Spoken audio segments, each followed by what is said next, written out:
Hola, hola, bienvenidos a otro programa de Así es nuestra vida. Quédate con nosotros porque tenemos algo muy, muy interesante al final de este programa. Y también que este fin de semana extra largo lo podés disfrutar aquí, no solamente en Rosario, sino también en Santa Fe.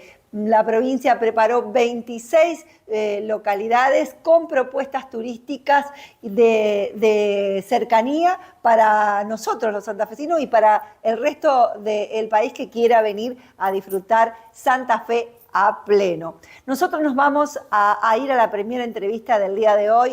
Recibimos en nuestra radio streaming por la www.asienuestravida.com.ar a el diputado nacional Eduardo Tonioli y hablamos sobre el tratado del DNU en la Cámara Baja Nacional. ¿Lo escuchamos? Estamos con el diputado nacional Eduardo Tonioli, nos visita aquí en nuestra radio. ¿Qué tal, Eduardo? ¿Cómo estás? ¿Qué tal? Buenas tardes. Gracias por la invitación. No, gracias por llegar. Desde que estás muy ocupado, bueno, una pasadita por Rosario y nos dedicas un tiempito.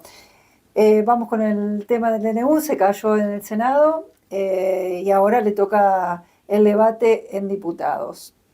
Van a llamar a sesión cuando tengan los votos para el quórum, ¿no? Falta todavía.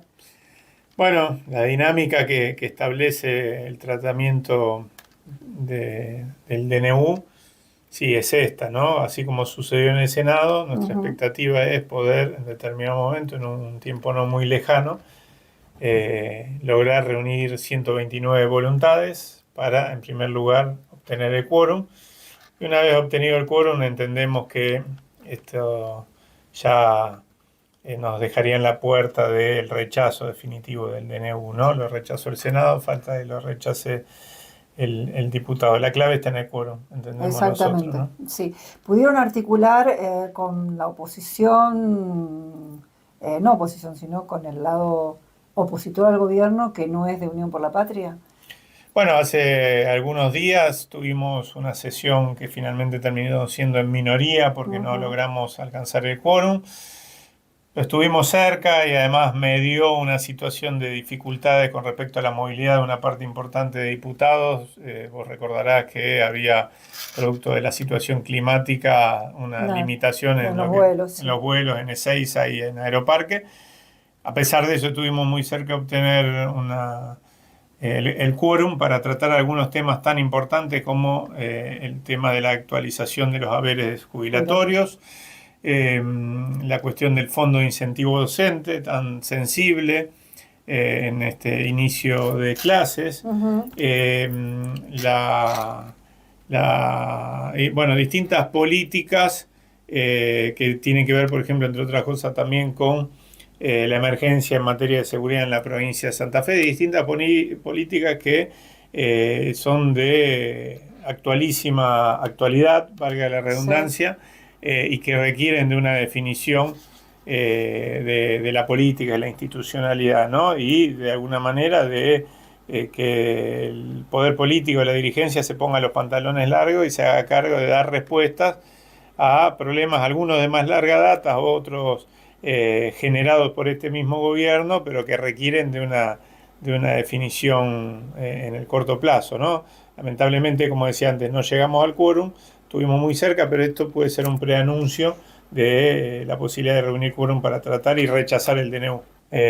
Dicho esto, entendemos que así como la ley ómnibus cayó no por la impericia o no exclusivamente por la impericia de La Libertad Avanza, ni por el buen timing que puede haber tenido otra parte de la oposición, nuestro bloque en particular. Tanto la impericia existió como el trabajo denodado de nuestro bloque también existió para ponerle un freno a esa ley ómnibus, pero lo que hizo el clic, lo que de alguna manera permitió que fuera rechazada la ley ómnibus finalmente en diputado, con todo el daño que esto podría haber traído su aprobación a nuestro colectivo laboral, productivo, a las provincias, a los municipios, etcétera, fue la movilización popular, fue una inmensa cantidad de sectores del trabajo, la producción, la cultura, la salud, la educación, que dijeron no, que un 24 de enero salieron a la calle, pero que los días subsiguientes también alrededor del Congreso fueron a plantear su posición, golpearon todos los despachos, hablaron con sus representantes en cada una de su provincia y lograron construir ese rechazo. Creemos que lo del DNU, más temprano que tarde, va a ser igual. Este DNU opera en dos niveles, ¿no? Uno tiene que ver con la liberación de todo tope a las tarifas de las prepagas en materia de salud, a las tasas de interés de las tarjetas de crédito, a todo lo que tiene que ver con la gestión cotidiana de nuestra economía. Y es un DNU claramente en ese sentido inflacionario. Paralelamente a esto, hay otras disposiciones que básicamente lo que promueven es mayor peso local al capital financiero internacional, a las transnacionales dedicadas a la explotación de nuestros recursos estratégicos y a determinados actores de las capas más altas del modelo primario exportador. Eso se subyace en aspectos de esta normativa, como por ejemplo la reforma de la ley de tierras, ¿no? Que libera cualquier tipo de tope a la compra de tierras por parte de extranjeros en la Argentina. Entonces hay un alcance de corto plazo, un impacto de corto plazo, a las que hacía referencia. Le sumaría también la cuestión de la ley de alquileres, y la liberación de todo tipo de tope. Exactamente. En esta manía desregulatoria donde el que pierde es el que más necesita de la intervención del Estado para ponerle tope a algunas pretensiones de medidas de ganancias. Y por el otro lado, lo que decía antes, en un mediano o largo plazo, ya una configuración de un modelo de país básicamente fundado en la reprimarización y la extranjerización de nuestra economía, ¿no? Sí, totalmente empobrecido ya, porque... Claramente, un país reprimarizado y extranjerizado es un país para 10, 15 millones de argentinos, claro, y el resto afuera. Bueno, este gobierno, a ver, desde el 10 de diciembre apenas se hicieron cargo de la gestión, empezaron con el traqueteo, con la idea de volver a cobrar el impuesto a las ganancias a los trabajadores en relación de dependencia, ¿no?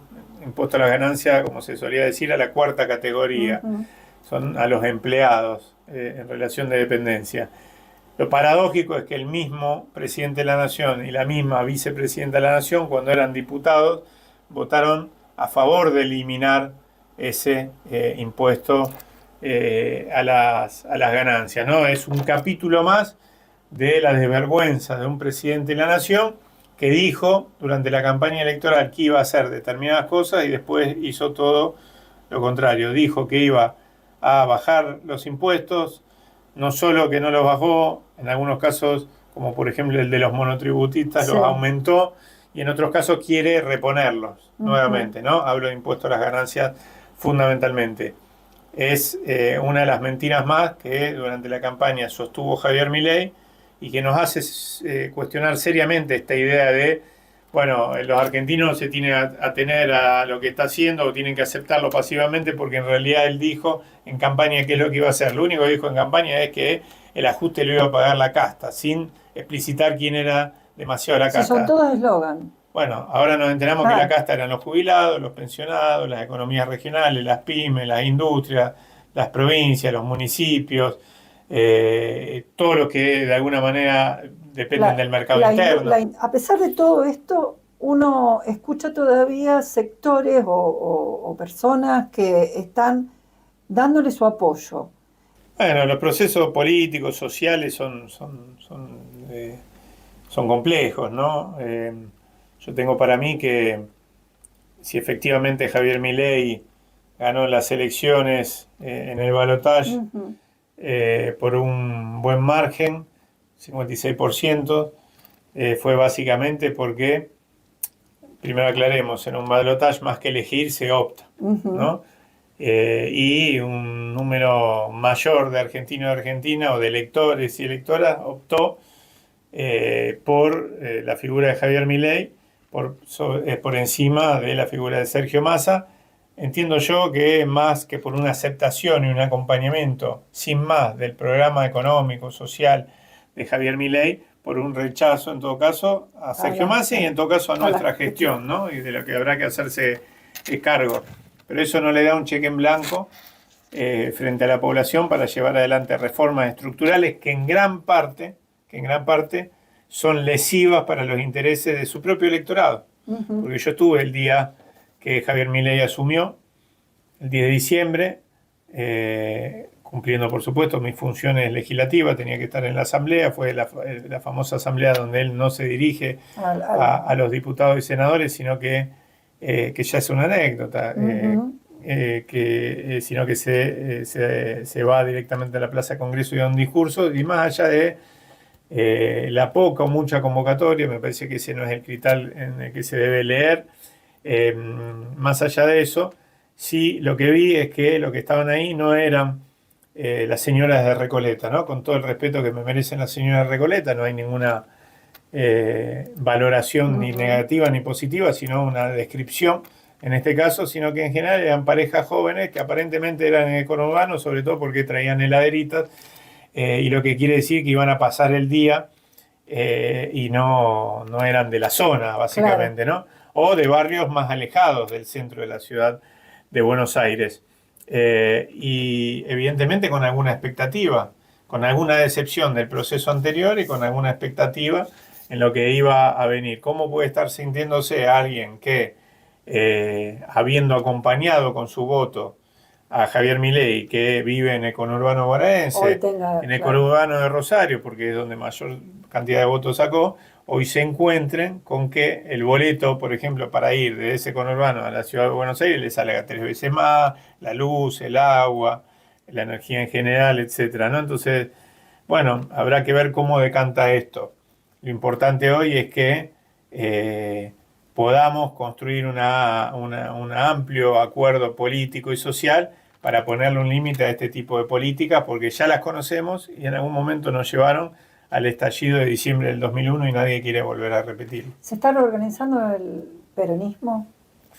El peronismo está en pleno debate. Venimos de una derrota electoral, pero más que de una derrota electoral, entiendo yo, venimos de un fin de ciclo, que es un largo ciclo que empezó en 2003, ese 2003 fue la respuesta a la crisis a las que nos habían llevado las políticas liberales, tanto de Menem como de la Rúa. De ahí se ensayó una respuesta que con sus luces y con sus sombras permitió recomponer las condiciones de vida en general de nuestro pueblo, ¿no? Ese ciclo evidentemente se agotó, es un ciclo cuya característica principal era el derrame inducido, es decir, los dividendos obtenidos por el Estado argentino de los commodities, ¿no es cierto?, permitían llevar adelante políticas de inclusión a través del consumo y a través del trabajo, ¿no? Pero con fuerte hincapié en la inclusión a través del consumo. Bueno, eso de alguna manera se agotó en esa forma.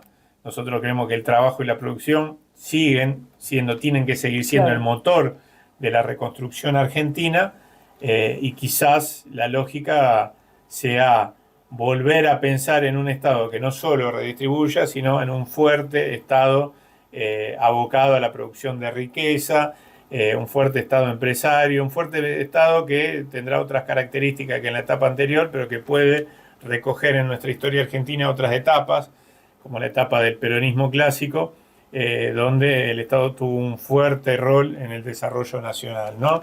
Y en la planificación y la puesta en marcha de todas las energías nacionales. Bueno, ese para nosotros el rol que tiene que cumplir el Estado. No es Estado o actividad privada, es Estado y actividad privada, pero sobre todo también Estado y comunidad, que es un poco lo que se ha perdido en esta etapa. Así es la vida.